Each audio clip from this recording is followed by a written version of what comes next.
pace today, or will Rutgers get a little bit of revenge? We'll find that out over the next 90 minutes of soccer as we get underway here at Yersack Field.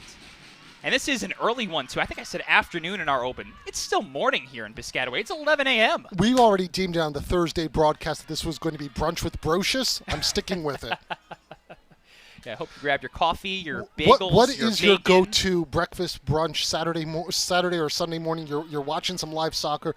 What's going to be on the go-to menu? Well, appropriately for the alliteration, I had a breakfast burrito this morning, so right on cue. Beautiful. Thank you. Well, both these teams have scoring potential, and both these teams have talent on the defensive side. The keepers, too, quite skilled. Of course, Megan McClelland, the NCAA active leader in shutouts and total minutes played for a goalkeeper. And on the other side, Tyler McCamey making the start, her third of this season, just a sophomore, but well-regarded in Princeton circles in her first year as a starter. Yeah, McCamey is an experienced player. Had 3 starts, 5 appearances a season ago.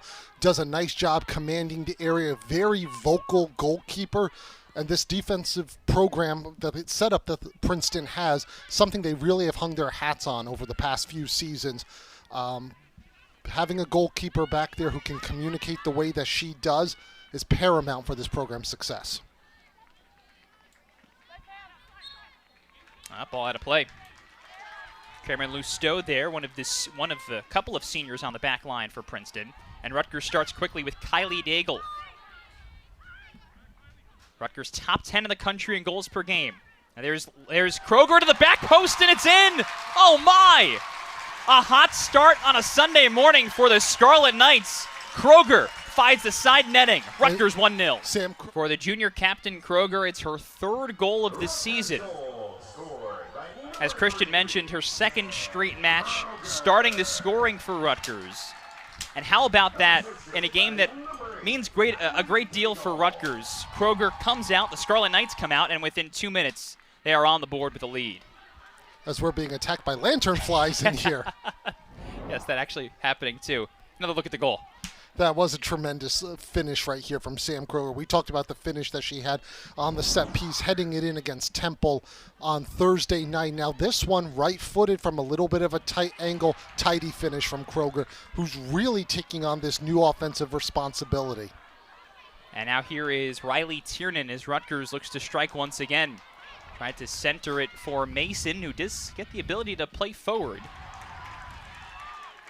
And then backtracking, Rutgers able to sweep it up. And no whistle on that contact. Get the sense that Rutgers maybe has a little bit something to prove after last year's performance. Home against Princeton, coming into that match 6-0, losing the way that they did. Oh, Kroger's got it in the box once again. How about 2? And it's all RU early. What a tremendous feed there from Kroger over the top. Great run there, presence of mind. Again, right foot, almost the exact same placement as we saw in the first goal just moments before. Rutgers up 2-0 in the opening 3 minutes. Now all that's left for Kroger's a header to have the natural hat trick. So Kroger in the 2nd minute, and then Kroger in the 3rd minute with assists from Daigle and Fluchel. And Rutgers leads 2-0.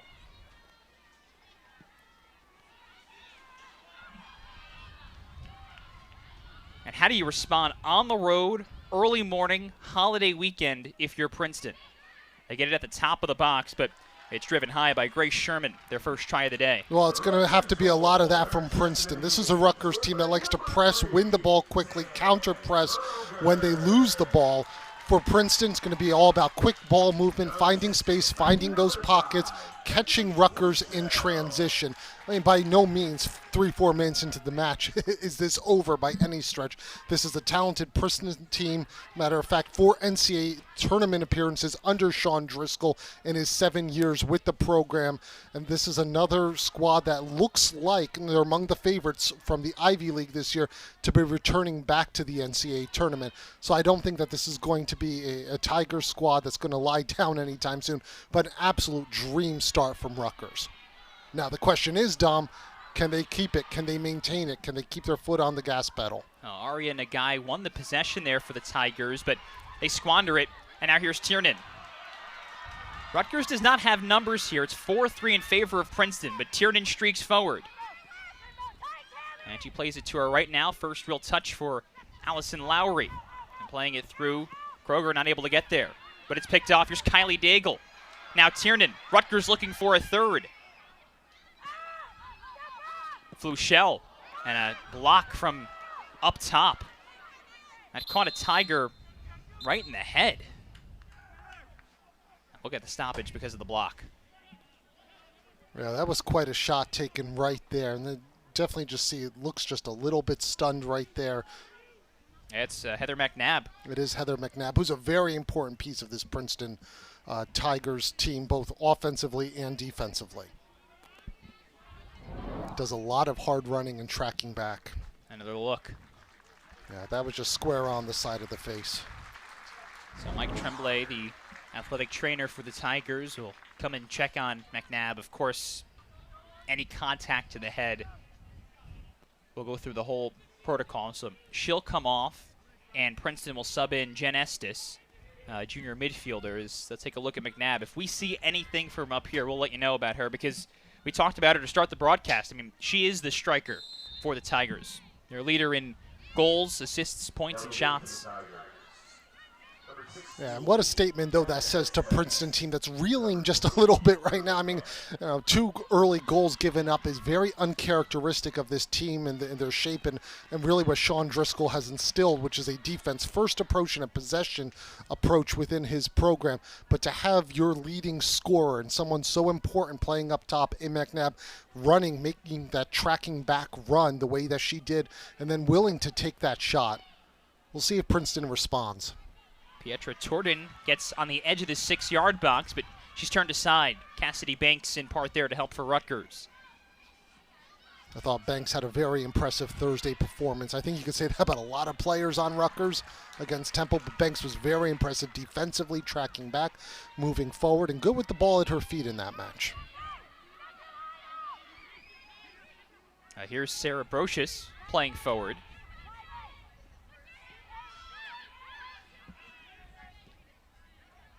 Kroger already has 2. Ambitious, but she's turned aside. It was Morgan Weiss who stepped in.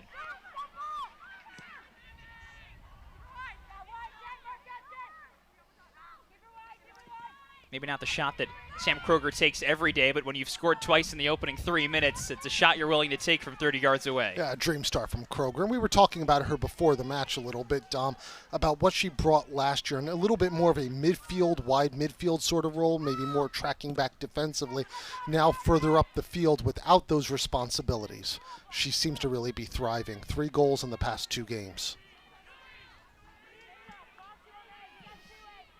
And on this Rutgers team that does not have a ton of seniors, players like Kroger and Brocious and Lowry, they're the veterans as juniors. I mean, Kroger started nearly every single game now as a junior, so a lot of experience for her. There's a reason why she's a captain. And a nice win there from Cassidy Banks, staying through with the runner, making the tackle, and then the clean distribution afterwards.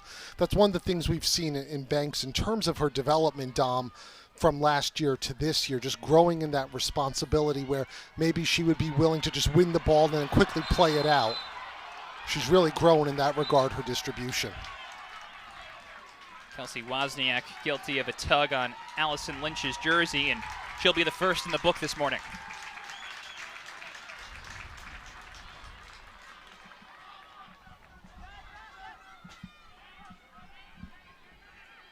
David Bork is our top referee today, and it was a pretty easy call for him.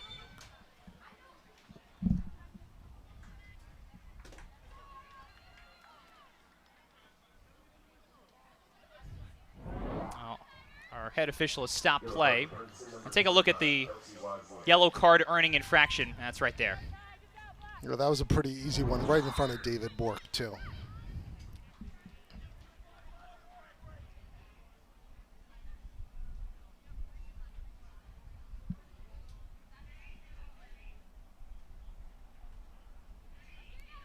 I think they're resetting the time on the scoreboard, and that's the reason for the pause. And we have the temporary scoreboard today up. Yeah, that's correct. All right, clock reset. Becky Fluchel, who just had the assist on Kroger's second goal, takes this free kick. And Princeton clears it fairly easily on the initial try. Again, Princeton's undefeated to start the season, 3-0. Wins over Colgate, Fairfield, and Rhode Island. And as Christian has mentioned already, this is a team that had a nice run last year. They lost in a heartbreaker to TCU in the second round of the NCAA tournament. Right here, actually, at your Sack Field. If Princeton gets through that match, it would have been a second meeting last year between the Scarlet Knights and the Tigers, because they were in the same pod in the tournament. The Route 1 rivalry would have gone to the postseason. Yeah.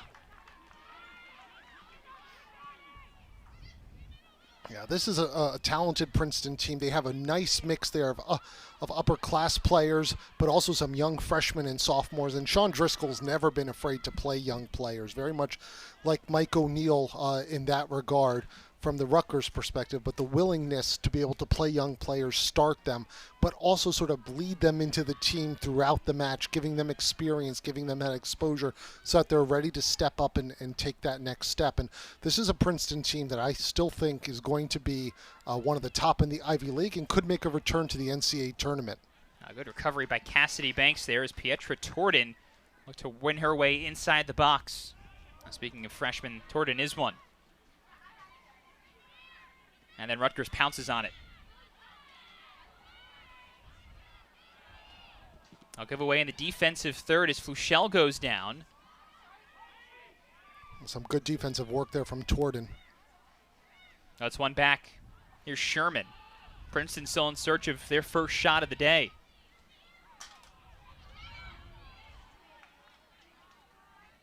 All right, Tiernan's first to the ball.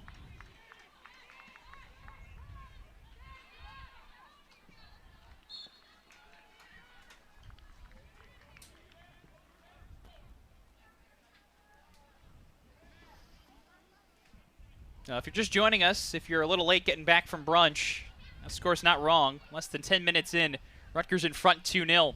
Sam Kroger with 2 goals in the opening 3 minutes. One, left side of the box, right paneling.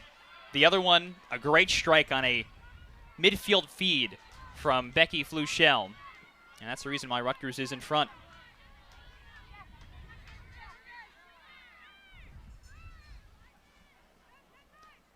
I have to say, too, thinking about brunch and it being Labor Day weekend and things like You're that. You're always thinking about brunch, Tom. Can you blame me? No. But I don't know how you keep that trim figure of yours with all this brunch talk. I will table the food thought for a sec, because take a look at the crowd here at your Sack Field. The unofficial final weekend of summer. There's so many beaches to go to in the state of New Jersey, and well, folks from Rutgers and Princeton have turned out in droves today. Yeah, it certainly is a great turnout. We've been talking about that in our broadcast throughout the opening to this season. There's a lot of anticipation and excitement about this team. Tearing in with the left foot, and there's the first save of the day from Tyler McCamey.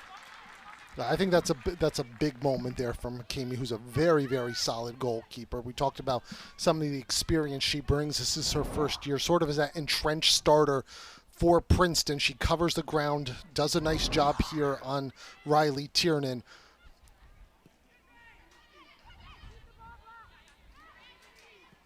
For McCamey, 2 goals allowed this season in 225 minutes of play. Not too bad of a start for the goalkeeper.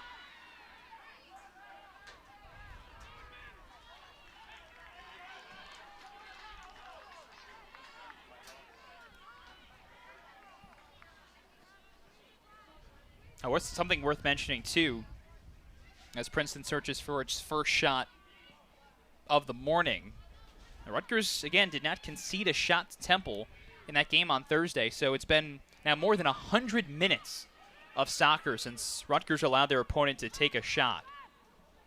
This is a program that has built its identity on defense. The offense has come in the last 2 years in a real significant burst. That's pretty striking. That sort of tells you the status of the defense in the early portion of the season. No, it certainly is, and I think that this is a program that's always going to be, no matter what the offensive firepower was last year, it's always going to be a team that hangs its hat first and foremost on the defensive side of the ball, keeping their shape, doing a good job handling transitions, tracking back. But as the offense has developed, Wow, Daigle from distance, and a save elicited there from McCamey.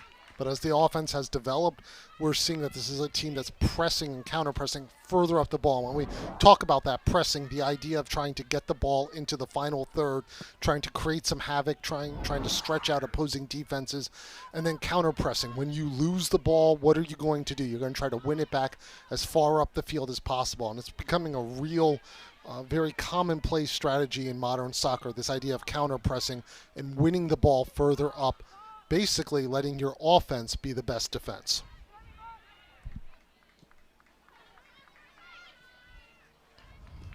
Now Princeton takes it away here and see if their offense can counter with something.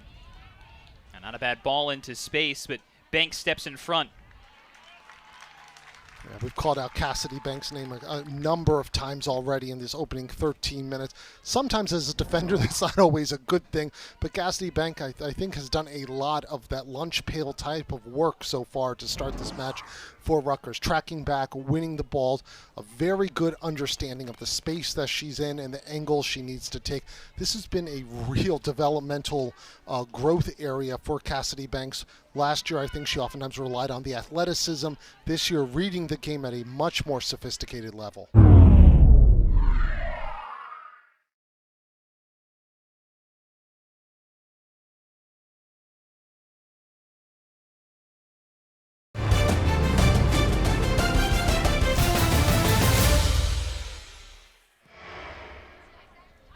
Rutgers rolling with two sophomore center backs this year in Mason and Banks.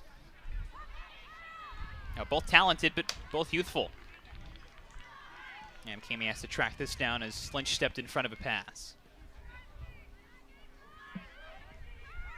And McCamey herself, just a sophomore, has a very bright future in the Ivy League. Well, it seems Princeton is settled in after Rutgers' initial flurry from Kroger. Now again, the question is the response. Now, you don't have to look far at all in this series history to find a time where Princeton rallied against Rutgers from a multi-goal deficit, but certainly a statement from the Scarlet Knights to open this match.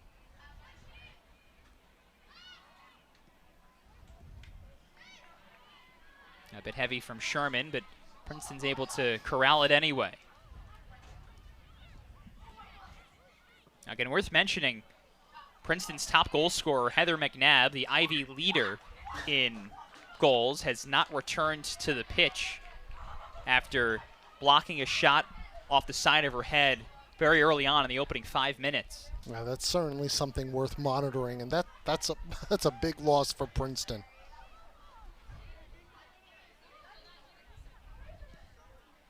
Lifted. Edge of the 6. It's tapped on frame, but it's right at McClellan's. Now, Sherman had a chance, but I don't know if she expected to have such opportunity. No, I think that was just a very quick reaction from Sherman. Doesn't look like she was able to square her shoulders on this one. McClellan thinking about coming on out, and I think that one caught Sherman a little unaware there. Still good effort to put it on frame.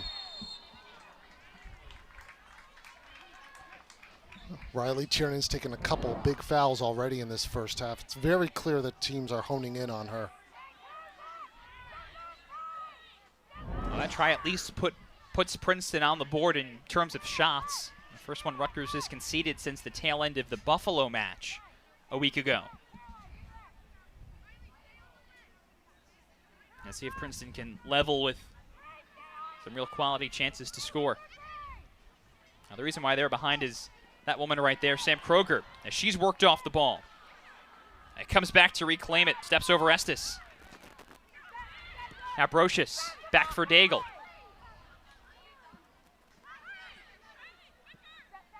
I tried to curl it through, looking for Lowry, but out of her reach. Yeah, good idea there from Daigle, but I think Mike O'Neill probably wants to see his players moving the ball a little bit faster there at the top of the goal. But good defensive work rate from Kroger. We've talked about what she was doing a season ago when she was playing a little bit further away from goal. High work rate, high energy, end-to-end, sort of box-to-box there on the flank. this season closer to goal, bringing that same work rate. However, getting her closer to goal has been really important in terms of Rutgers trying to come up with some scoring answers after losing their top 2 scorers from a season ago. Torton looking to play back in.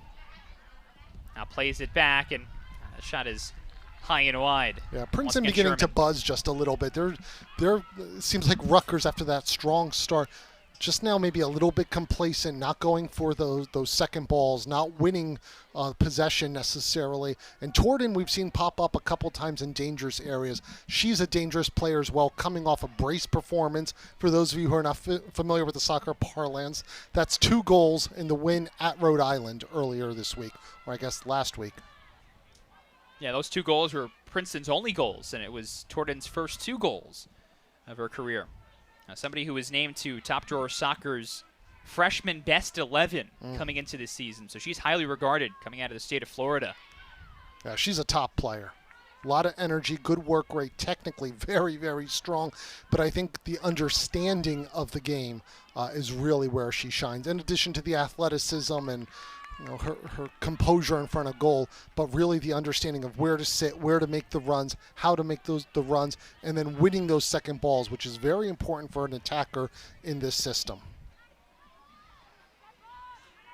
Now Torton plays centrally as Princeton, without McNabb, will try to find alternate sources of scoring.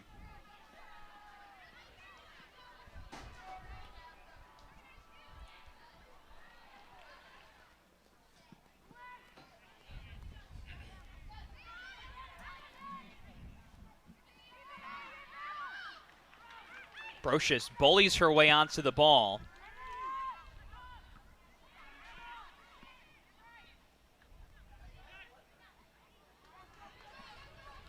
And now it's with Wozniak. Now Wozniak, another top freshman. Princeton's leader in assists.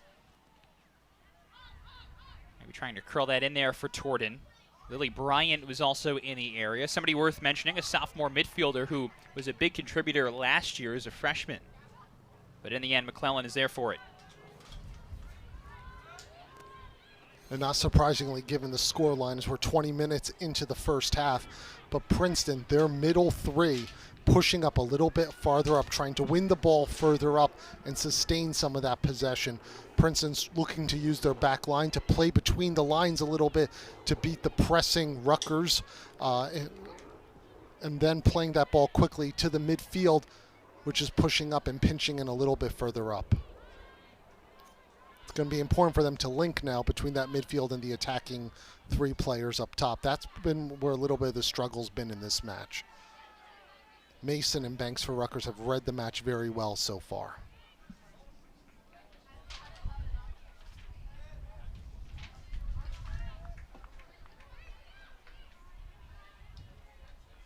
There is Mason, and there's a foul. That guy came in a little late on Brocious, looking to win possession. You know, the one thing you have to mention, too, with Rutgers is they come off that one-sided win over Temple and start this one with an early multi-goal lead is sort of the change in Rutgers camp in the last week and their attitude towards things. With Rutgers being dropped from number 3 to number 9 in the most recent coaches poll. Despite Rutgers not suffering a loss and outscoring their opponents close to 5-1 so far on the season. That's certainly unlocked something within this Rutgers team in terms of their anger and frustration. Now, Princeton trying to play forward here, and they will get a throw in. Yeah, this has been a good response from Princeton. I know that they haven't had the clear-cut look outside of Sherman's shot about 5 or 6 minutes ago, but it's been better possession, better movement. This is more like the Princeton team we've seen so far through this early slate of out-of-conference matches, and the Princeton team that I think we grew accustomed to watching last year that had such a strong season, and like you said, Dom, making it to the second round of the NCAA tournament. Princeton ended up losing in double overtime to TCU. Messiah Bright was the big name in that match for the Horned Frogs. Get a substitution for both teams. Their first official subbing of the day. It's number 21 for both teams.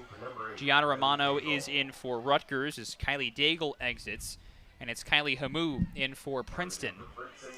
And Caroline Kane comes out.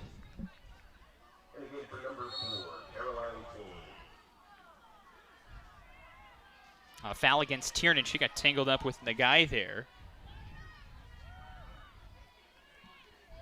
And Daigle may have suffered a little bit of a knock there. It looks like she's being attended to by the training staff for Rutgers. When she came off the sideline, immediately went off to the side where her teammates were standing and went to the floor to get some treatment. I'll keep an eye on that and her status for the second half. Meanwhile, Princeton with an intriguing free kick here, but McClellan reads it perfectly. Yeah, good job from McClellan coming straight off the line.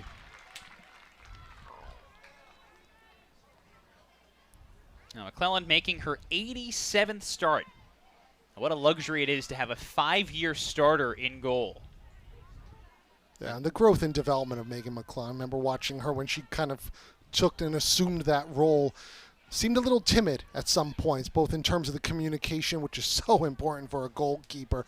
You have to be almost rambunctious as a goalkeeper back there at times with the communicating and the organizing that's going on. But also just in terms of being able to use her feet in the back line, kind of that keeper-sweeper mentality. We've seen her come off her line so many times over the past 2 years. In particular, willingness to play with the ball at her feet to get things restarted. Her growth and development has really been outstanding for Rutgers. What a luxury for Mike O'Neill, as you said. That's played in. Torden was about to let it through, but no other teammates there by her in the box. Nice settle from Kroger right there. And now Romano fresh on the pitch. She'll circle back and try to find a teammate. It's Kurla.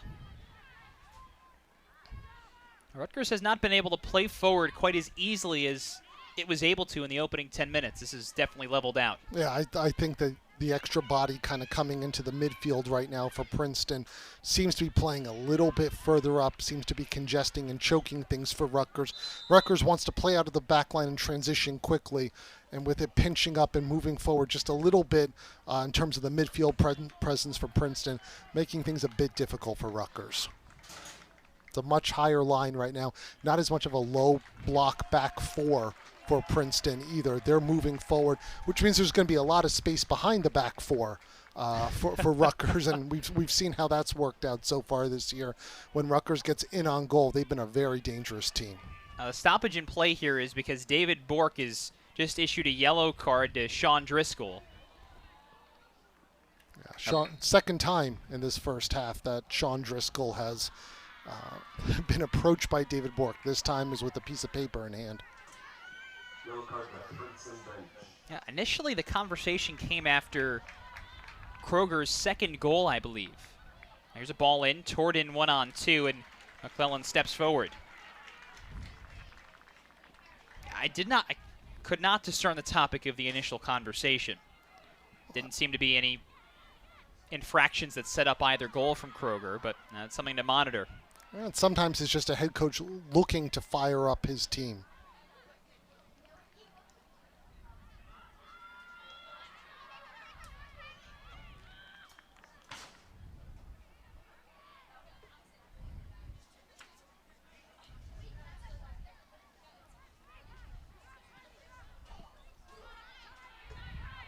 Trying to flip the fields there. Tiernan had lots of space on his near sideline, but Romano couldn't force it there. Or Lowry, that is, couldn't force it there.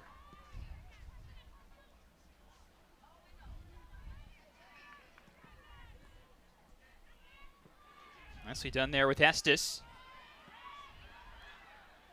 Playing in for Torden. Looking to square up.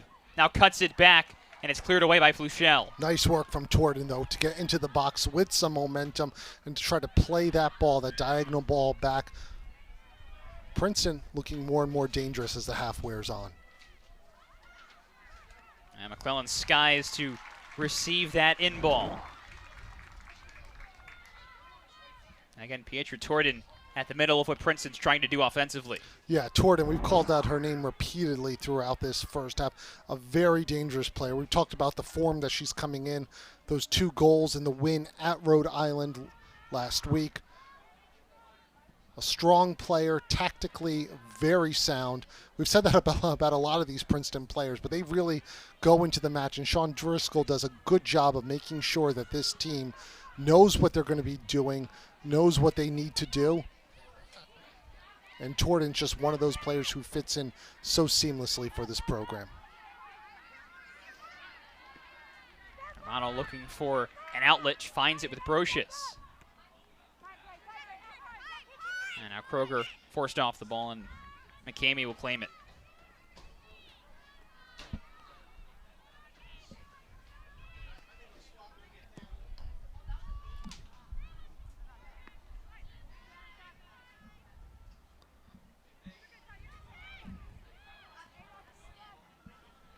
Haven't called out Riley Tiernan's name a lot this first half. It's very clear that Princeton is shading over towards her. Where she goes, there always seems to be the outside back right there on her shadow. That was something we could see from the initial minutes of the match, the way Princeton wanted to play her, very physically. Princeton with 5 fouls already, most of them coming in the opening 10 or 15 minutes. Well, against Temple, Tiernan had a lot of space, and her name may not have appeared a whole lot in the box score. She did have that goal. However, she was by far the most dangerous player on the field. And now it's Tiernan whistled for the foul. Can't believe it, but Kylie Hamu ended up on the turf. And now she'll have to be helped off. What do you see here? Well, we can't pick it out from there. Just before, that's where the contact comes.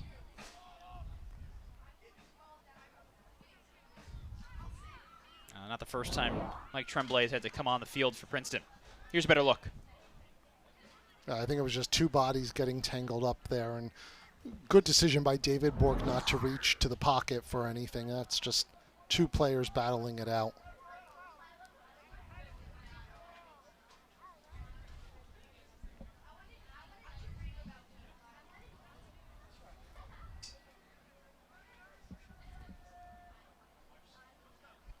I think the injury may have actually came with the contact to the turf rather than anything between Tiernan.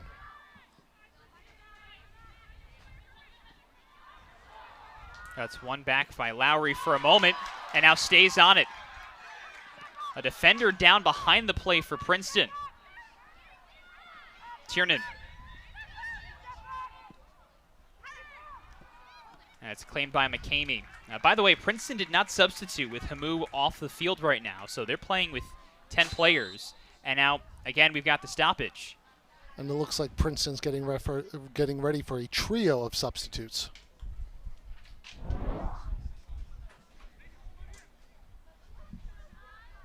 Morgan Weiss was the one who perhaps caught a cleat, the senior back.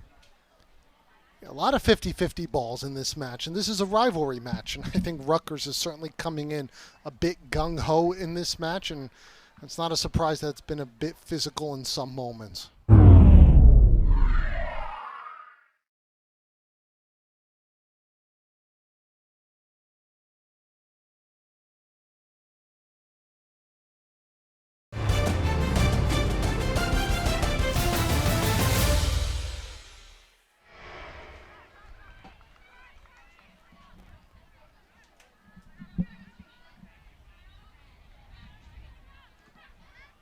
Now, Princeton, during that water break, did get a chance to substitute for Weiss. So Grace Porter comes in on the back line. And now the 3 Tigers waiting to enter will come on the field.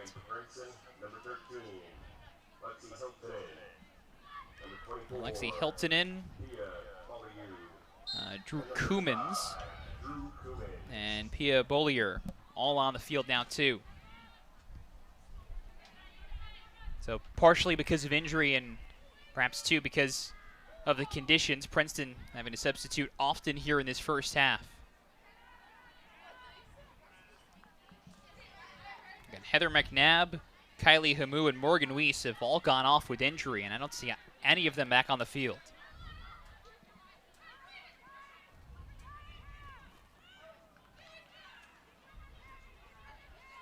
So Princeton now shorthanded, down by 2. and on the road.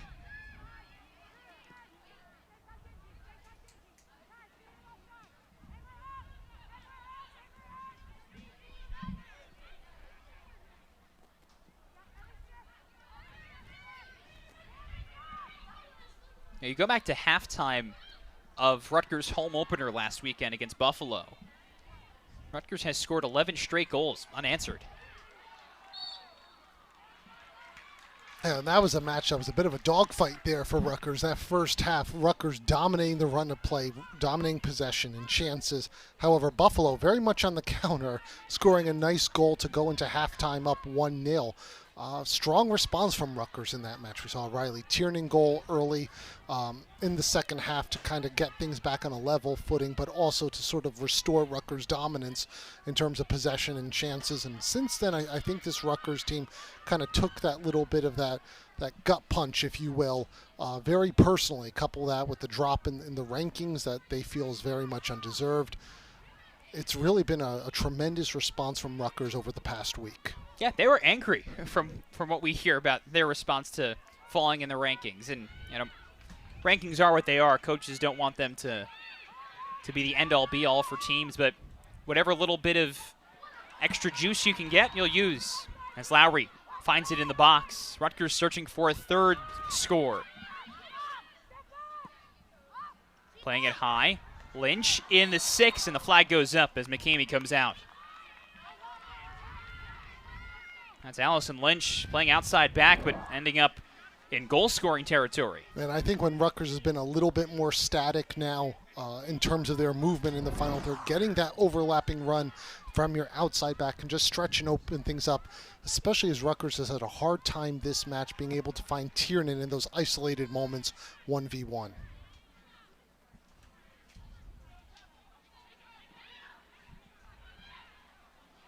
Long run here from Musto. That finally interrupted by Fluchel. And here's the goal scorers. Yep, Kroger trying to look in for Lowry, and she'll be able to win the ball.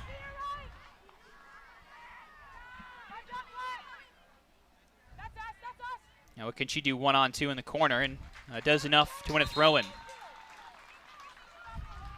More substitutes coming on. For Princeton, it's Kate Toomey in the midfield. And for Rutgers, it's Allie Post, Gia Gierman, and Haley Gutowski. Three very important pieces in Thursday's win over Temple. I think Post, a true freshman, getting the minutes that she's getting has been absolutely tremendous for Mike O'Neill's squad. Composure on the ball, good understanding, really like her movements on and off the ball. And Gierman is another one of those players who's a real spark plug out there. A lot of energy, very high work rate, good tactical acumen. Promising players coming, and then Gutowski bringing in, being able to have somebody with that goal-scoring touch and ability coming off the bench. Huge luxury for Mike O'Neill. All three players have factored nicely on the offensive side. And look at a chance here as Rutgers wins what's effectively a shorter corner kick with the foul. And Fluchel will take it right in the 6-yard box, and it's punched away. A try from Gierman is stopped, and now Princeton off to the races if they can win possession, as they do. Here's Drew Koomans. Princeton can't beat that last line of defense from Rutgers. Yeah, nice idea, though, from Koomans there, carrying the ball up, waiting for those runners, and then trying to spring her teammate through. That was a nice bit of composure from Koomans. The final pass, just too many Rutgers bodies back, but a nice idea from Koomans. It's been a solid few minutes here for Allison Lynch. Almost had a chance in the 6-yard box, won that free kick, and now wins possession for the Scarlet Knights. Now, all this happening here in the final 11 minutes of the first half, with the major goal-scoring factors for both teams now off the field. And that last flurry of substitutes from Rutgers. We saw Allison Lowry, Riley Tiernan, and Sam Kroger all come out. Pietra Torden came off in the previous trio of subs for the Tigers. Now it's played over the top for Nagai.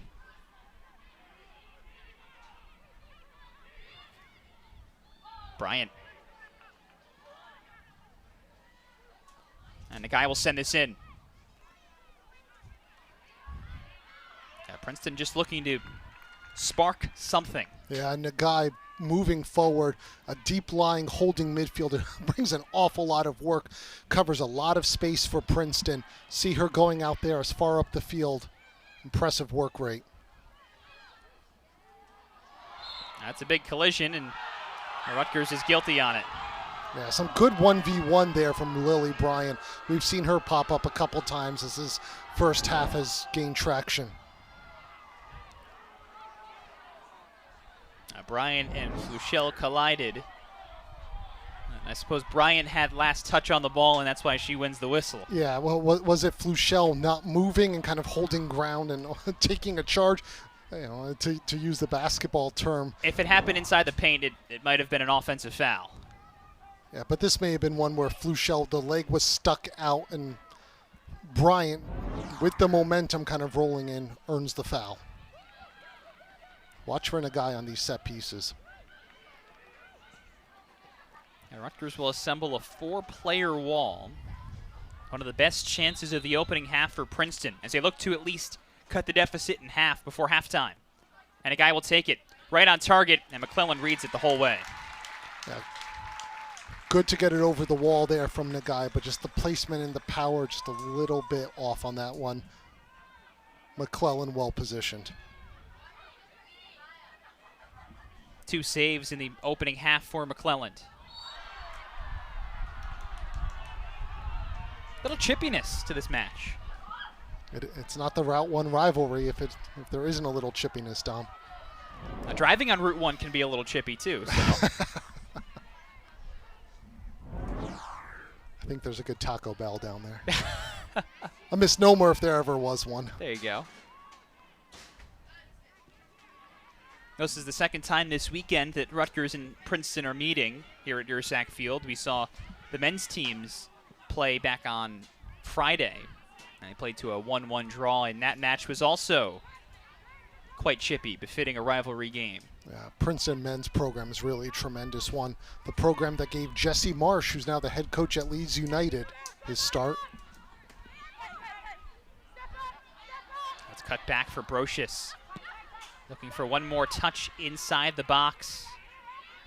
Perhaps 2 unselfish there. Now Fleuchel. This is a dangerous ball in, but nobody at the back post. What a nice ball there from Fleuchel. She had a remarkable assist on Kroger's second goal earlier today. That was a perfectly weighted ball. Now that assist, by the way, Fleuchel's second. She's been a big factor. Now Bryant steps over the ball, and her shot's blocked. And we'll go for a corner, though, the first for either team in the match. Yeah, Bryant gaining some confidence as his first half has gone on. Really looked dangerous in 1v1 here, catching Rutgers just a little bit stretched out defensively. They were back. They had numbers back, but the shape-wise, good step up there. So Kate Toomey will place the ball as Ella Madura enters for Princeton, and Aria Nagai exits. To the near post, it's punched away. Princeton looking for direction on goal, and they don't find it. Scary moments for Rutgers there. Ball bouncing inside the 6-yard box. That lingered for a few beats. Rutgers fortunate. And now trying to head the other way, but there's nobody over there for Rutgers. Yeah, some dangerous moments here. Probably the best look of the first half for Princeton, those flurry of half chances. Yeah, it was Pia Bollier, the freshman defender, who had a chance at the ball after McClellan initially pawed it away. Well, Princeton 2 shots on goal, now a corner. They've had a few opportunities to get something back.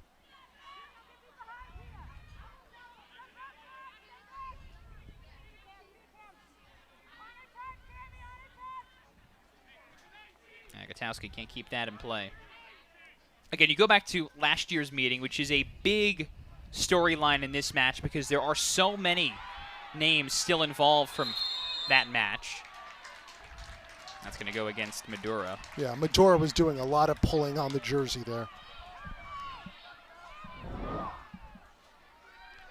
The left arm was kind of tucked back there and was pulling. And quite frankly, I'm surprised it took David Bork that long to call that one. He had a good angle of it.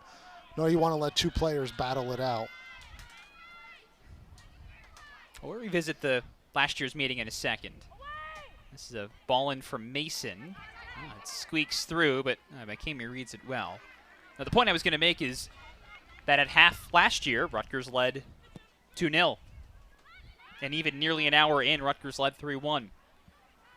So two penalty kicks. From Heather McNabb. The latest intrigue from Princeton. What's the ruling? Goal kick.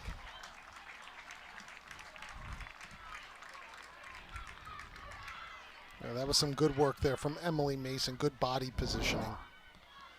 Those are the moments when you just see why she's one of the top, not just defenders in the Big Ten, one of the top players in the Big Ten. Just that savvy understanding of the body, the ball, the attacker. Now, one of the best nationally in her age group. Now, Rutgers fans probably know this. Mason just got back to the Scarlet Knights about 2 weeks ago now, after playing for the U.S. U20 team in the World Cup. A great experience there. And she played quite well at center back. Mason did.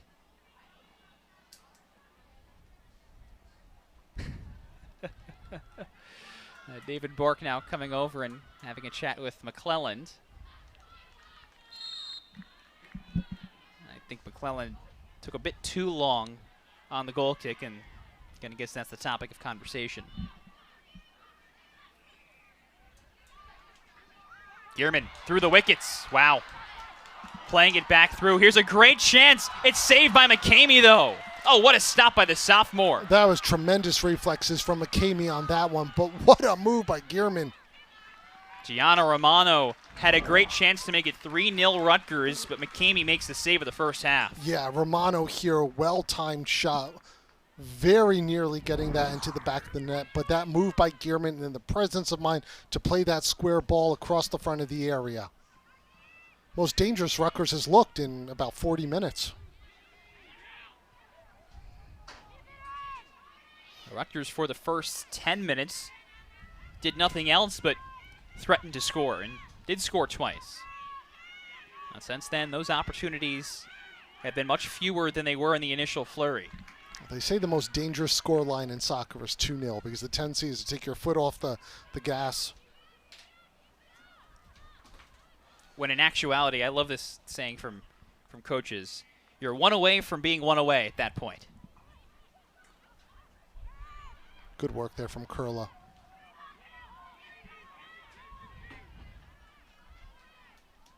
And again, the physicality on the ball continues.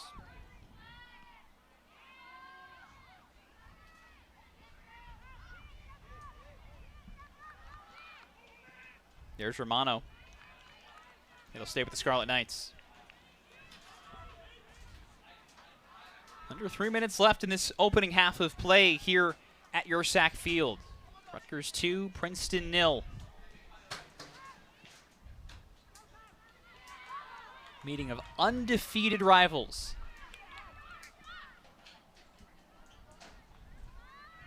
Will it go for a corner? Yes, it will.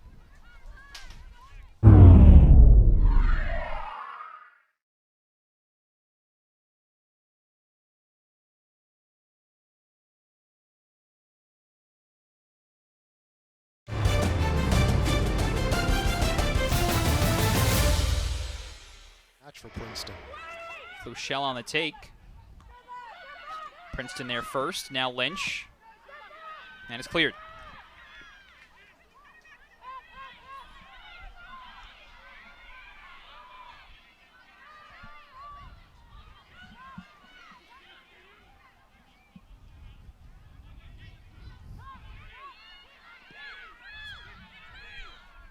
Princeton has had to go 8 deep on its bench in the first half.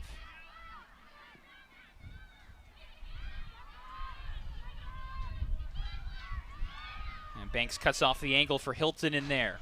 Another good read from Banks. We said that early on in the match repeatedly, and as the match has gone chippier and settled into the midfield more, it's been more just quick read reaction stuff from the back line. But those few opportunities that Princeton's had, Banks and Mason, but Banks in particular, have been tremendous in this match. We're going to talk about Kroger and those opening goals, but I think Lynch and Banks may be the best performers for Rutgers on the field over the first 45 minutes.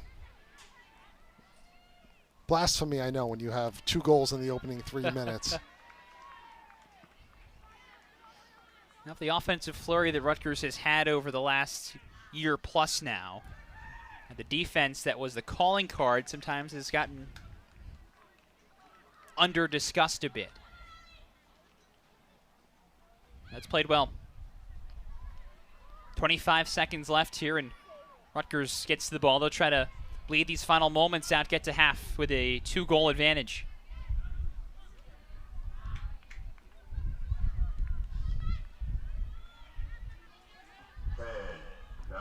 And the countdown on.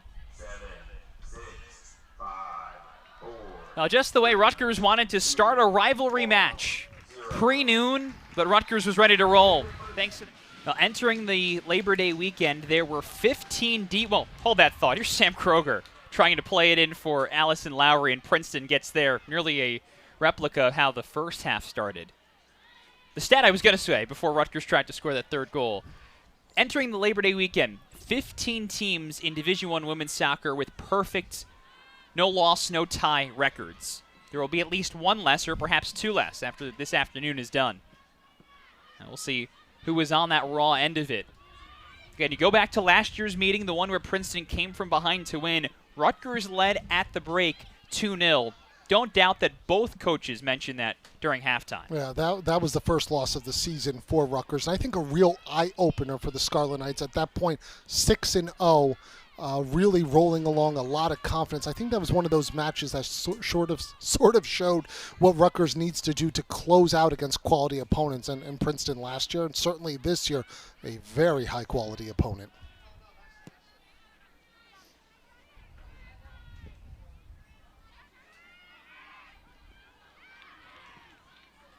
Well, one of the big questions we were asking ourselves during halftime is the status of Heather McNabb for the second half, and I don't see her on the pitch as Princeton tries to play in. And this is going to go for a goal kick as Drew Koomans was forced off the ball.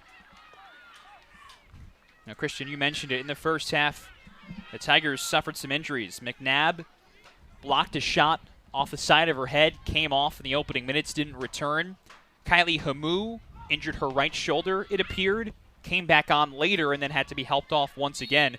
Morgan Weiss, too, was hurt in the first half. Now, this is a Tiger team that is playing shorthanded. Shorthanded and down 2 goals on the road. Not an easy task. But we've seen Princeton do it before. We've seen Princeton do it in almost the same exact setting.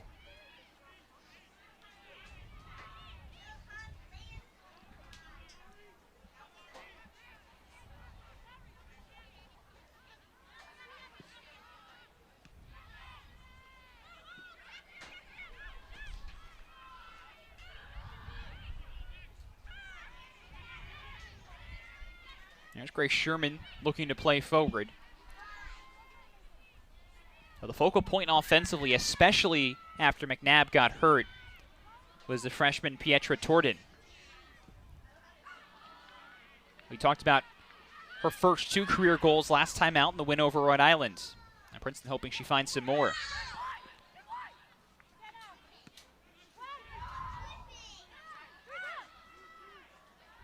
Sherman.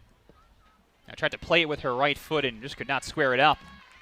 Sherman probably had the best look for Princeton in the first half. They were off of a corner kick opportunity. Bouncing ball in the 6. Very nearly put that one on frame. Now here in the second half, popping up again in the box. Yeah, in the first half, Megan McClelland made both saves that she had to.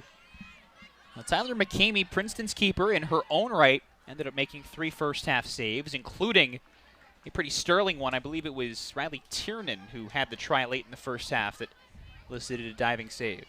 Yeah, the Riley Tiernan opportunity. Tiernan there at kind of at the top of the box, putting that one in.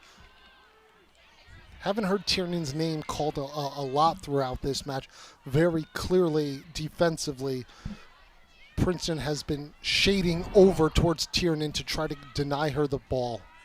Tiernan's so difficult in 1v1 situations with her speed, but her cleverness on the ball. A little pressure there from Kylie Daigle helps Rutgers win possession. And now Brocious in for Lowry, flag down, but McCamey there first. Yeah, good opportunity there for Rutgers. McCamey doing well, reading, responding, reacting, cutting down the angle, and coming off her line. And now Tiernan pressuring the ball handler Lousteau, and Lowry's got it. Looking to center. Oh, could have been something. Now a second try, and it's wide. Yeah, a little too slow there from Rutgers. That could have been a dagger. As Kylie Daigle, who seemed to be squared up for a one-timer. Yeah, Daigle there just dancing on the ball. Good win here, good counter press from Rutgers to get the ball back here. Daigle, not a clean first touch, hesitates, then with the left foot, puts it wide. That could have been game, set, match. Daigle did earn her second assist of the season, her 6th point earlier today. Same story for Fluchel on the assists of Kroger's goals. Speaking of, there is Kroger. And now Tiernan, what can she do on the ball? Well, nothing. The flag's up.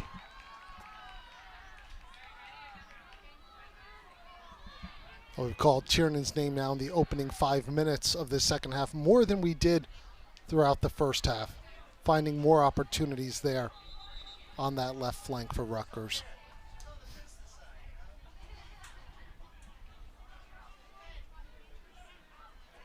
She has a little bit of that swagger this year, doesn't she? The Big Ten freshman of the year coming in now, sort of demanding the ball, but also I think a clear-cut comfort level in terms of her role, but also I think the responsibility that she bears on the field for this Rutgers program. Very clearly a little bit of that superstar mentality. Give me the ball. I want the ball. I'll make a difference. She was the only returner on that forward line that also had two instant NWSL strikers in Amira Ali and Frankie Taliaferri. Of course, talking about last year's forward line that went to the College Cup.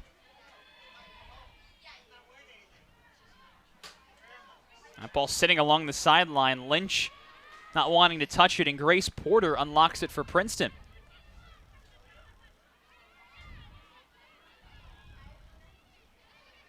Rutgers not letting up here early in the second half. No, but it's been a good response, a better opening 6 or 7 minutes for Princeton, winning the second balls, playing with a little bit more of a sense of urgency, playing quicker with the ball too. Now Koemans could not get there. Good positioning. Again, we say that about Cassidy Banks playing at center back. Yeah, Kroger's going to grab the headlines from this match, but I think the maturation of Banks with the reading and the responding that she's doing in a very important center back role. And Emily Mason sometimes has a tendency to push up, in particular on set pieces, but also move up into the attacking third to provide support or to go into the midfield to win balls. That puts an awful lot of pressure there on Banks, and she's responded very well against a Princeton attack that moves quickly. Again, Tiernan finds it. 1v1 towards the left foot, towards the back post, and it's pushed wide. I think that was a Princeton defender who touched it. It was. This is going to go for a corner. Yeah, that was. And if it wasn't, I think that was going to be probably Allison Lowry finding the back of the net there. But Riley Tiernan doing a good job. The Princeton defender playing as if it was going to be a cut in. Riley Tiernan, instead of taking it to the touch line, very nearly finding that all-important third goal for Rutgers. Been some good end-to-end action here from both sides in the start of the second half. Becky Fluchel towards the back post, but Princeton heads it first. It's certainly been the case, that's for sure. Kroger trying to split a double team. Edge of the box. Goes down, and no whistle. It goes all the way back to Banks.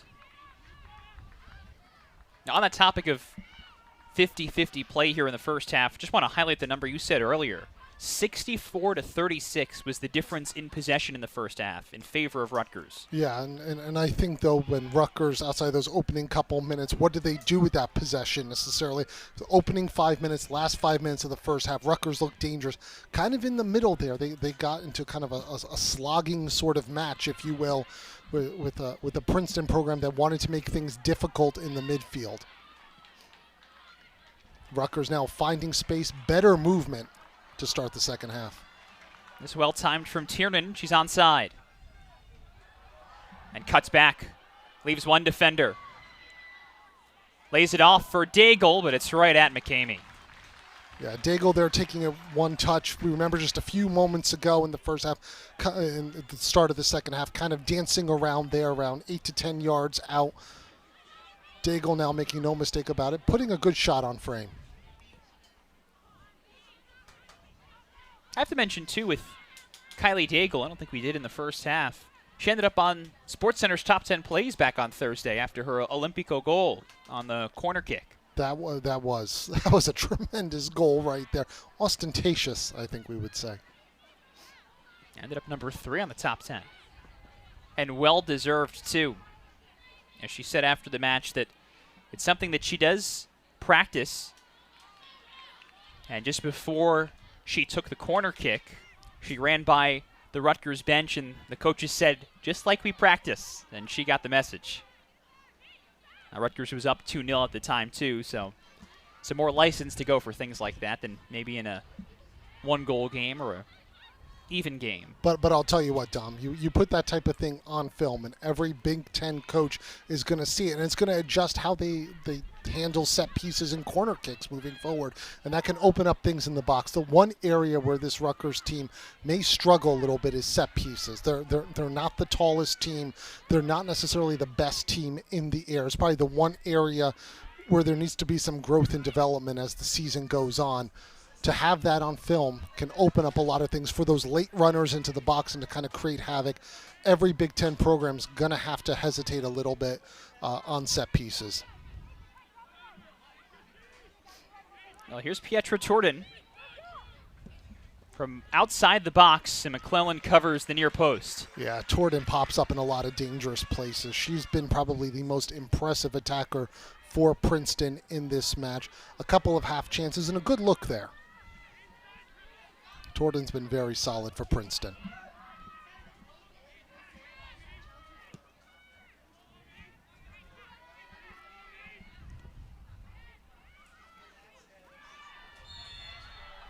And Lowry earns that foul. It looked like Bollier, who was bulldozed. And Bollier's been at the center of a lot of physical play in this match.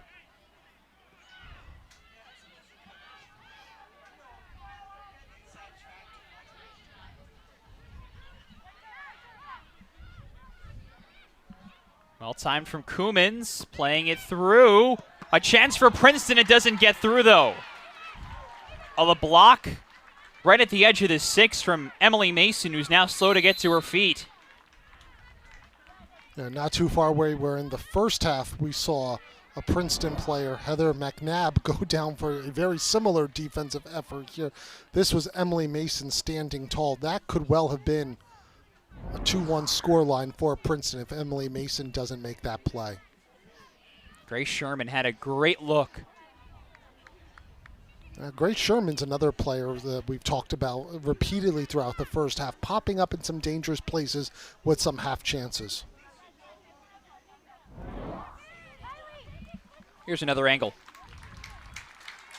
Yeah, this is just good instincts there from Emily Mason. I'm not sure McClellan gets that one. Well, it's good to see Mason back on her feet. It is a corner, though, for Princeton. It's headed towards goal, but it's wide. Lexi Hilton got a head on it, aiming for that upper 90. Yeah, Hilton doing a nice job to raise and win that one. We talked a few moments ago about Rutgers and potentially some struggles on set pieces. Hilton almost taking advantage of that. Good look for Princeton. Our first substitution of the second half. Kylie Daigle exits as Gia Gearman re-enters. Gearman looked good in the first half. I think she's been a nice little bit of energy for Rutgers off the bench. One of those players, high work rate. Torden tried to win that 1-on-3, but not able to. And it comes all the way back to McCamey.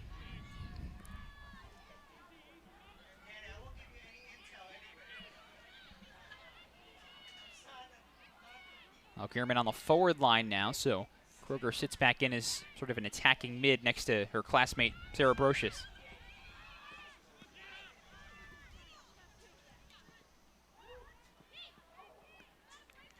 Good work by Torden, but couldn't find another teammate. And instead, Kroger trying to head the other way, and that pass intercepted too.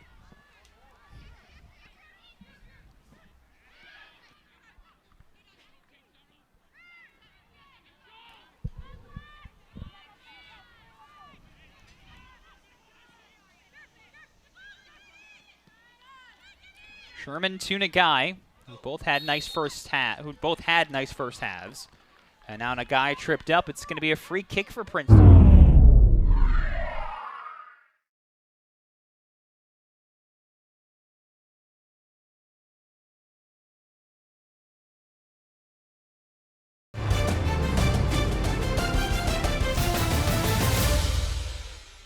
I think you can count Nagai as one of those players for Princeton who maybe isn't showing up in the box score right now, but had a very good first half. Industrious, hardworking, good placement, good settling.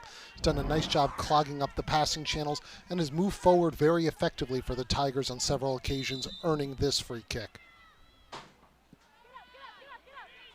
I play it to Grayson Kerner, who angles it in, and again, it's right at McClelland. Now, a couple of these Princeton opportunities have been squandered.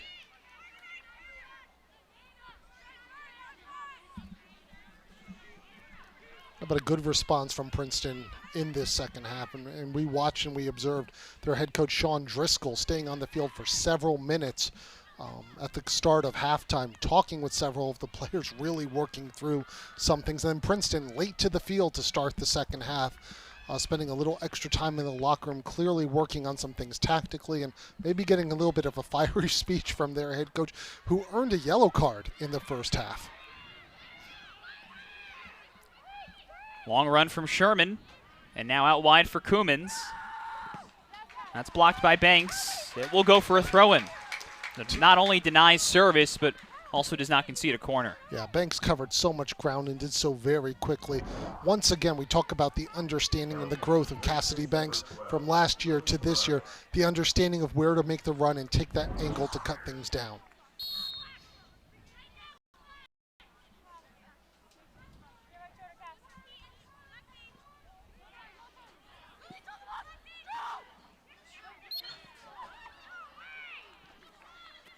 Drew Koumans whistled for the foul as she played through a little bit of contact there with Sarah Brocious.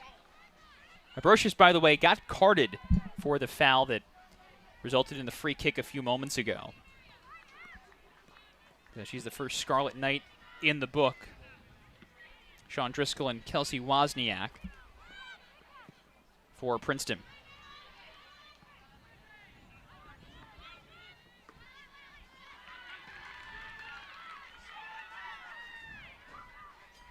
Well, we're past the hour mark in this match. It remains 2-0 Rutgers. Thanks to the way this match started. Sam Kroger scored twice in the first 3 minutes. And that is the difference. An early start time, Sunday on a holiday weekend, and Rutgers struck quickly, and that has been all so far. Are you trying to go to 6-0 on the season? Princeton looking to stay unbeaten as well, as they're 3-0 right now. Oh, Nagai, nicely done. But Banks again is there, stopping the run.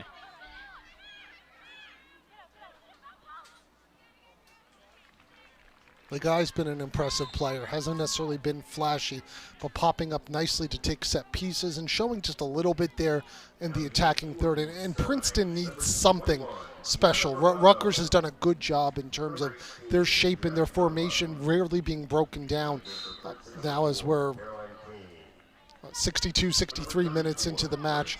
They've done a nice job of really limiting Princeton in terms of opportunities and chances. And it's going to take something like that moment from Nagai right there to spring a player in. Worth noting, too, about Nagai, she's the only returning first or second team All-Ivy League honoree on Princeton. They graduated some of their top players last year. So lots of depth back, but the top players gone from last year's second-round team. Yeah, they're going to be relying on her definitely to kind of be that linchpin in the midfield. And we talked about the hard running that she's done, but also popping up on the flanks offensively, providing some with really good understanding and reading of the game. She's been an impressive player for Princeton. If you had to pinpoint a player from Princeton in this match who stood out, it's been Nagai. A change for either side. Gianna Romano is on for Rutgers as Adriana Kurla exits. So change it outside back. And Caroline Kane is in on Princeton's back line as Grace Porter exits. Lowry, again out in space for Tiernan. Great with the ball at her feet, and that's just wide. What a look there from Riley Tiernan. So you can just see that the game is so slow for her, even as she's playing quickly, processing things quickly. She's just willing to take that moment, create a little space, step back, draw the defender off, and then that look, not missing by much. That could have been SportsCenter Top 10. The streak continues, Dom.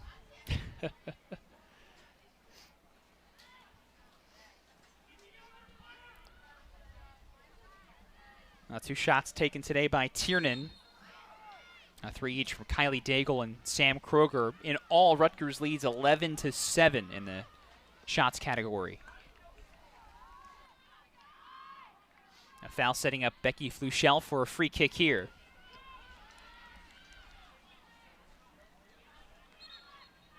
Are there any more Tiernans in the pipeline? There was Madison Tiernan, there was Riley Tiernan. That I don't know the answer to. When it's all said and done in their respective sports, they may become the McCourties of women's soccer. Rutgers women's soccer. Some folks watching may know Madison Tiernan played for Rutgers during the first College Cup era.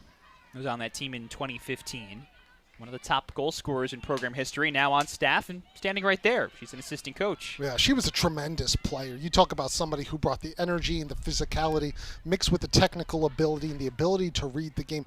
She had a motor. She would not stop running and moving, and that's impressive when you've got your star player who's an offensive player who's out there doing that work, getting muddy, getting dirty, making those hard runs, tracking back.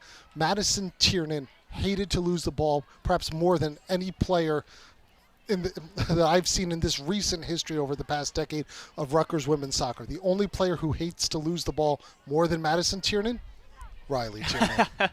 They do play similarly in that regard, physicality. And you want that from your star player. You want that. You know, I've been fortunate enough that in my career I was able to watch Thierry Henry with the New York Red Bulls, who's one of the best players of the past 20, 25 years.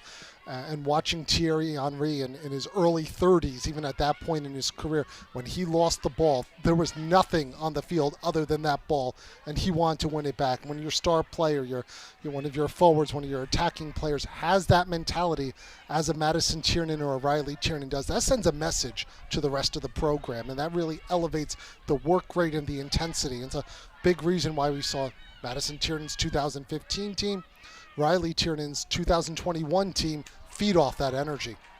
Good back pass to set up Kroger here. Now laying it off for Lowry. And again, Rutgers just missing the upper 90. Yeah, they're liking that back post right now, Rutgers Shores. McCamey caught a little bit flat-footed on that one. But again, we're seeing the dangerousness of Rutgers in transition. Kroger, again, spearheading that counterattack for Rutgers, moving very quickly with numbers. As Princeton's committing more numbers to the midfield, there's going to be space both in front of that back line, but also behind that back line.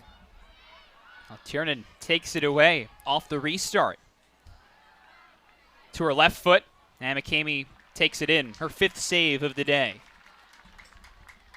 Yeah, we talked about that intensity of Riley Tiernan. That was on display right there, not just in winning the ball and quickly transitioning, but not being content with that effort she put on frame.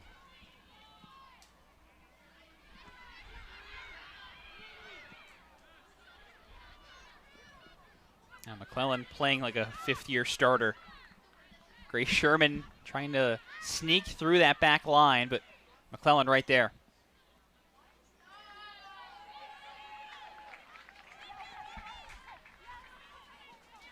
And nearing the midway point of this second half now. Princeton has had a couple of opportunities, especially just after halftime, but as of late it's been Rutgers looking for the third goal. Yeah, I think you can say that Rutgers, despite those 2 goals in the first half, maybe one of their sloppier performances of this season, really just moving the ball very slowly, very sluggish outside those 2 moments of individual brilliance from Kroger. This second half, I think, has been a bit more of a complete performance, even with Princeton having to open things up and looking far more dangerous than they were in the first half. Cummins angling it in, and Mason pops it up. Sherman. Oh, it's punched away. Grace Sherman with a volley, and Megan McClellan has to sky all the way towards the crossbar to keep it out. Yeah, we've called out Sherman's name a couple times now. She's been very effective, the senior from Maryland, popping up there about 15 yards out. McClellan doing a nice job. That one was going to tuck in under the crossbar. McClellan making no mistake about it, but Sherman called her name out a couple times. Been one of the more effective players for Princeton in this match in the attacking third. Well, shared contact, and is it another injured Princeton Tiger? Yeah.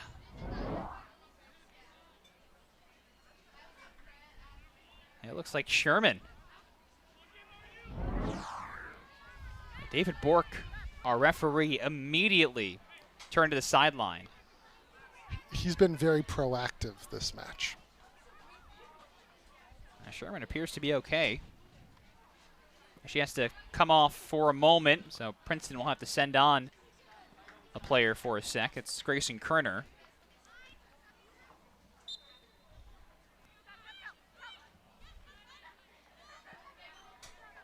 I think now might be a good time for Mike O'Neill to go to his bench and bring in a little bit of energy. We've seen Princeton the last few minutes being a little bit more active, committing more bodies into the final third. Oh, right on cue. Allie Post and Haley Gutowski, the vet and the freshman, waiting to check on, and here they come. Yeah, it's been a difficult match. We're seeing Lowry coming off for Rutgers. Really, a lot of attention has been paid to her by that Princeton back line. So Kroger and Lowry come off. Again, it's a hot, humid day. Getting up towards the mid-80s now. The humidity about 70%. Had a water break in the first half, and I think we might have the same here in the second half. Certainly should if we had one in the first half. The guy with a few moments ago, again, we talked about her understanding of the passing channels, clogging things up in the midfield with an important little win right there as Rutgers was looking to spring their transition.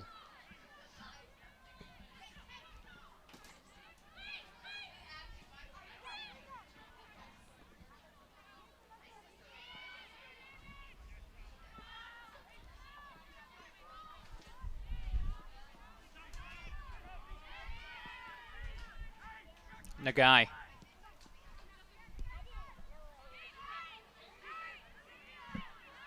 That's reclaimed in the midfield. And taken right back. We've talked about the physicality. There it is. Princeton emerges, though. Mason blocks the cross attempt, and now it's cleared away. Yeah, Mason and Banks have both had very good matches, and I think we were talking just a few moments ago about the loss of Ali and Taliaferri, both in the NWSL, and how Rutgers would replace that scoring punch. One overlooked portion of this Rutgers team that they need to come to terms with is the loss of Gabby Provenzano. Yeah. Provenzano was tremendous in the back line for Rutgers. And to have Mason, to have Banks, to have that leadership back there. There's Gearman right on target, and it's parried away.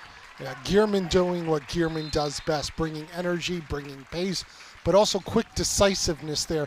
A turnover leading to this opportunity, the ball coming out wide to Gearman, very quickly putting it on frame. Nice save by McCamey. McCamey's done a good job this match. Her 6th save of the afternoon.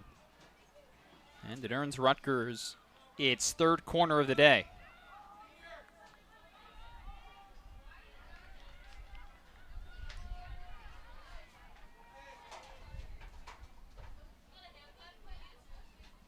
That'll be Fluchel on the ball with Tiernan right next to her.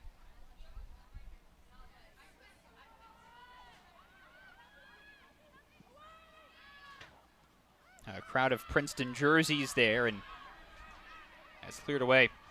That sends Gutowski back.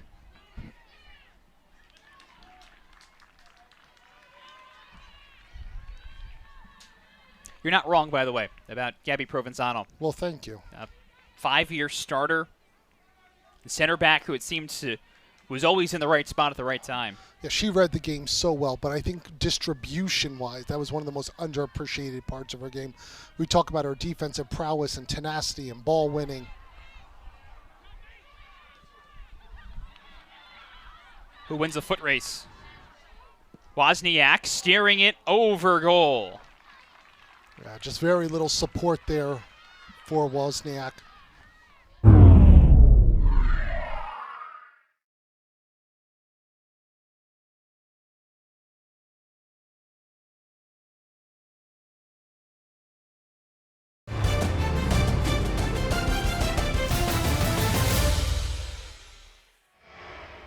With Mason on one side and Banks on the other.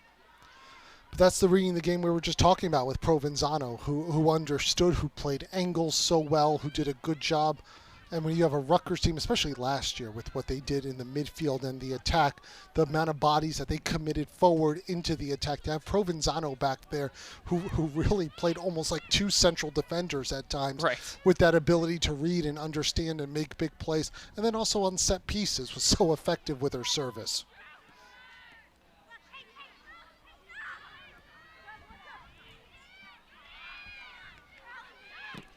Another shot stopped.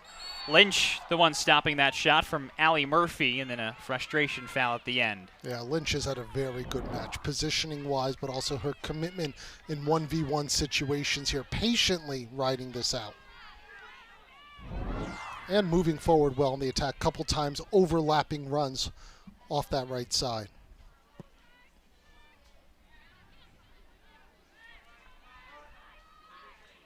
Yeah, Rutgers this year, even though it only graduated a couple of starters, had to replace one of the top goal scorers in program history in Amira Ali, the reigning Big Ten midfielder of the year in Frankie Taliaferri, and the reigning Big Ten defender of the year in Gabby Provenzano.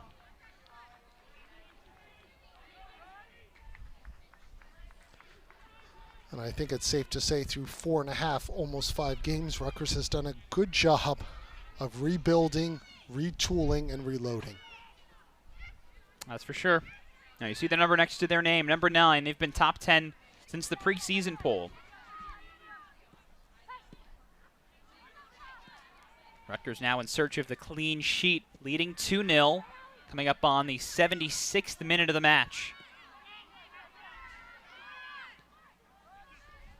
4 substitutes waiting to enter here for Rutgers as Princeton desperately tries to find the scoring chances that have been fairly few and far between today.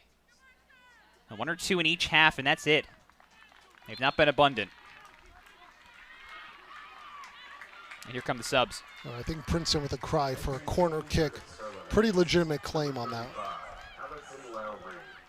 Number 3, Sam Kroger. Number 8, Kylie Daigle. And number 21, Gianna Romano. Let's see, Allison Lowry, Sam Kroger, Kylie Daigle, and Gianna Romano all come on. And it's Tiernan, Post, Gutowski, and Gearman who come off.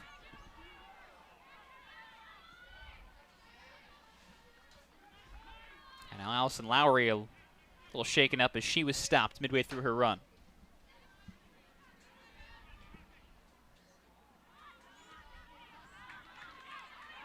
Her first touch there by Wozniak. Battling with Banks, and Banks closed off any real chance to score there. Yeah, and again, Wozniak doing well down that right channel, finding some space, getting in 1v1 against the Rutgers backline. But just the lack of bodies in the penalty area. Look, she picks up her head. No one crashing on that 6 until it was too late. Keep waiting for Princeton. We keep seeing them moving forward, flooding the midfield. Keep waiting for them to commit more numbers into the attack. And so far, just the width of the attack, just the lack of bodies committed forward has been frustrating for the Tigers this game. But you talked about it just a few minutes ago, what a young team this is for Princeton, and the amount of talent that they had to replace from last year's NCAA tournament team. This is a learning moment for Sean Driscoll's team. And we've said repeatedly throughout this season so far, for Rutgers, they're the biggest opponent for everyone on their out-of-conference schedule, for a number of the teams in the Big Ten as well that's going to be coming into Ursack Field or hosting Rutgers. This match, this intensity, it means a lot to these programs against a team that made it to the Final Four of the NCAA tournament a season ago. Daigle over the top for Lowry. Heads it forward. And cuts it back, but nobody there. And I think Sean Driscoll's team, Dom, is going to be able to take something from this and from these moments, even if this result right now with 12, 13 minutes left in the match ends up not going their way necessarily. There are a lot of young players that are playing at a high level against a high-level opponent right now on the road in a tough physical match. These are going to be big learning moments for a Princeton team that I think, again, has a very good chance of repeating as the Ivy League champions.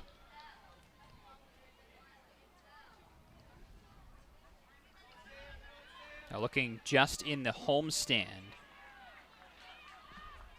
For all three teams that Rutgers has played, the Scarlet Knights have been there first, and in Princeton's case, the only ranked team on their schedule as it stands.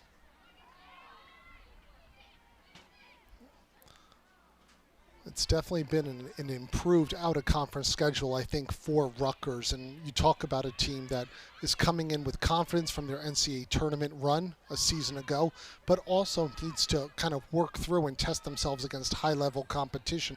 This is important. Princeton's a good opponent. Timing it up towards the back post. Oh, so close. Once again, Rutgers aiming at the side netting. It was Gianna Romano who nearly struck for 3-0. Yeah, Gianna Romano's been very active in this match and coming on in as a substitute in the second half. Something about that back post. Rutgers keeps aiming for it.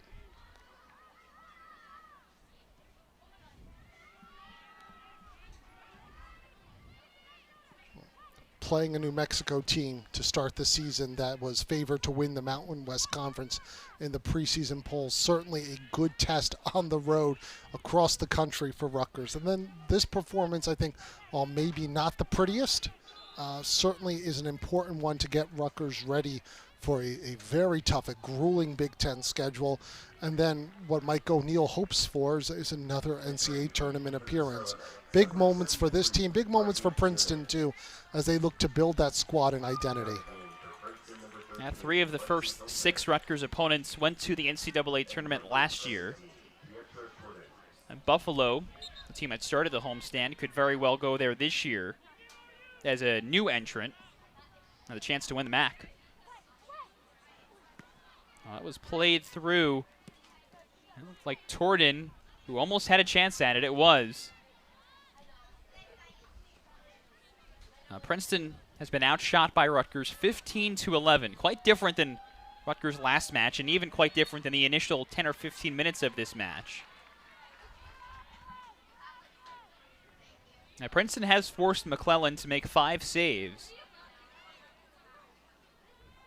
Again, a couple chances in either half, but they've not been able to strike. Not been able to finish. It's been a frustrating afternoon for Princeton. I think just really lacking the rhythm and the flow. I think there were some signs perhaps in their last performance against Rhode Island that they were still going to be a bit of a work in progress. I think last year's team that Rutgers played was a little bit more of certainly veteran leadership, but also just was a little bit more confident on the ball, in particular in the midfield. And right now, it seems like that midfield identity is lacking for Princeton. I think the back line, given all the pressure they've been under, has certainly been, one of the more impressive facets, and I think the front three attacking players up top have gotten some good looks, but have really lacked service.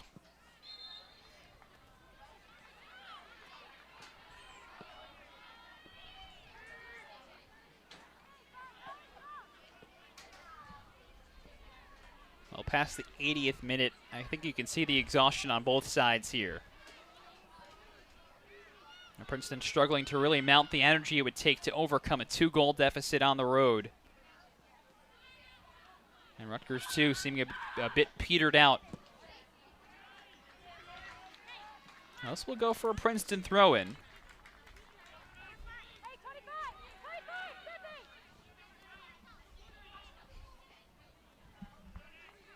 Now there's Wozniak by the ball, reigning Ivy League Freshman of the Week. Again, Wozniak and Torden have had to operate for nearly all of this match without Heather McNabb, who exited very early for Princeton with what appeared to be a head injury after she blocked a Rutgers shot off the side of her head. Rutgers trying to counter. Lowry ahead of everybody. The flag stays down. What can she do?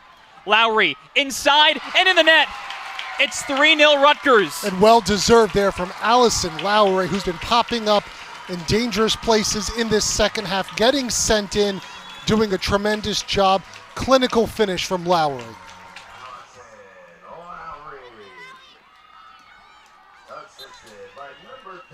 They can give the assists to Riley Tiernan, but for Allison Lowry, we've talked a good bit today, Christian, about last year's team and players in different roles or bigger roles this year. For Lowry, she was the super sub last year. This is her first year as a starter, and she's flourished. Again, the Big Ten scoring leader.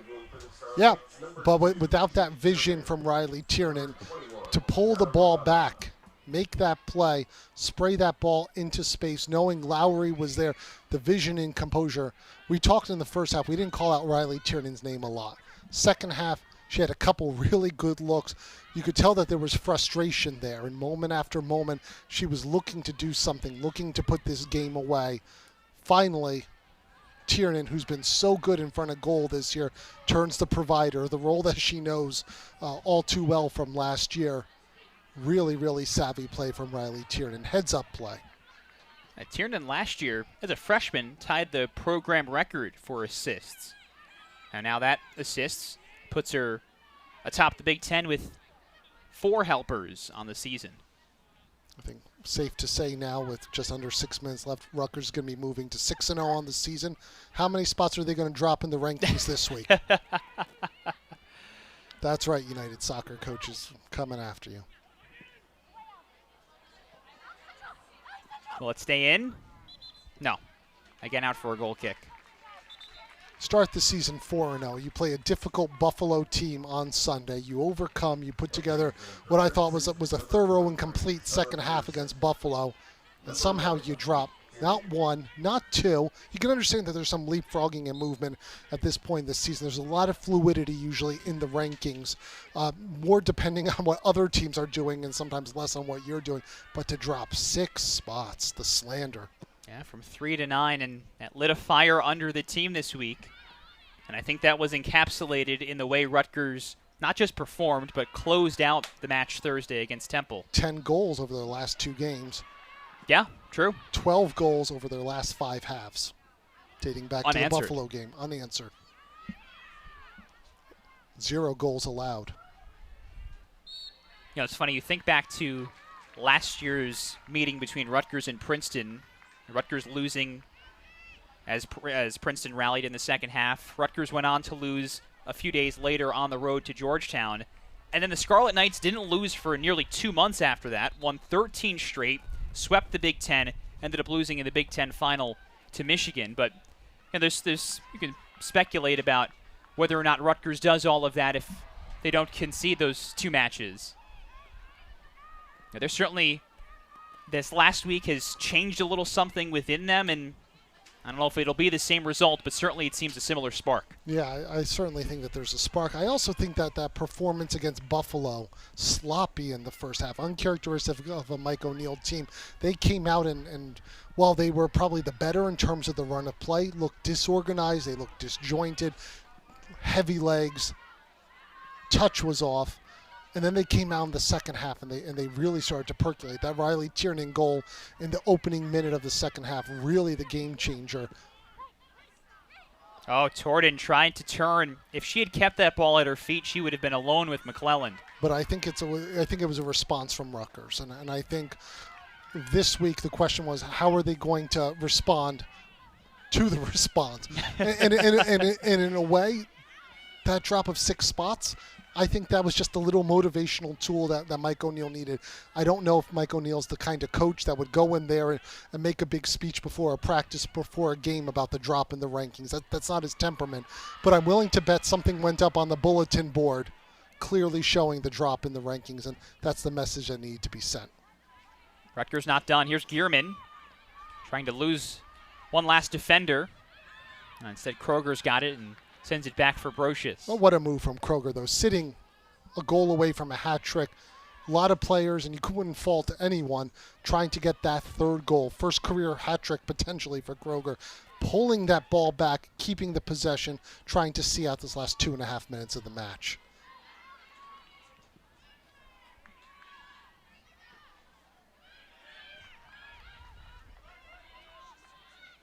Luchel lifting it over for Gearman, but McCamey is there.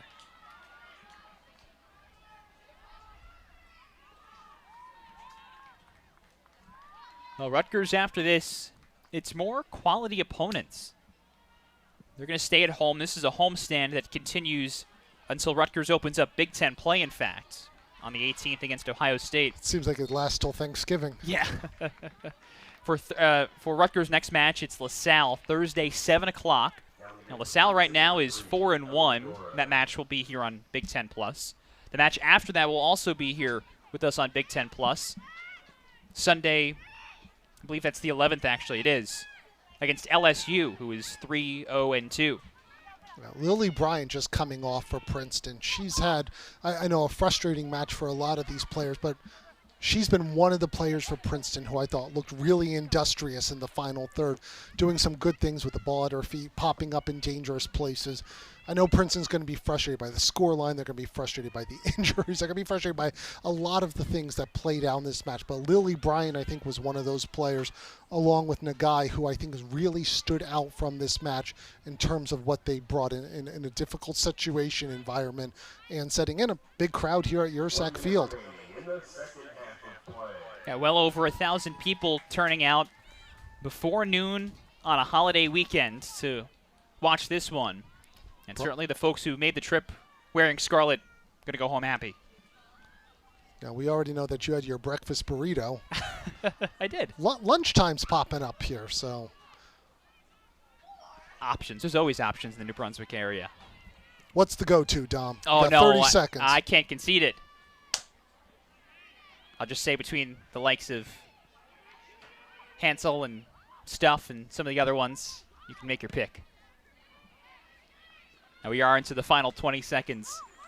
So Rutgers will keep that record perfect. Set to move to 6-0 to start the season. And now 10 seconds. And fitting that Kroger, now Lowry, the goal scorers involved in the final play. Rutgers handles business in the Route 1 rivalry, and the Scarlet Knights stay perfect in 2022 as they top Princeton 3-0. Yeah, this was an impressive performance from Rutgers.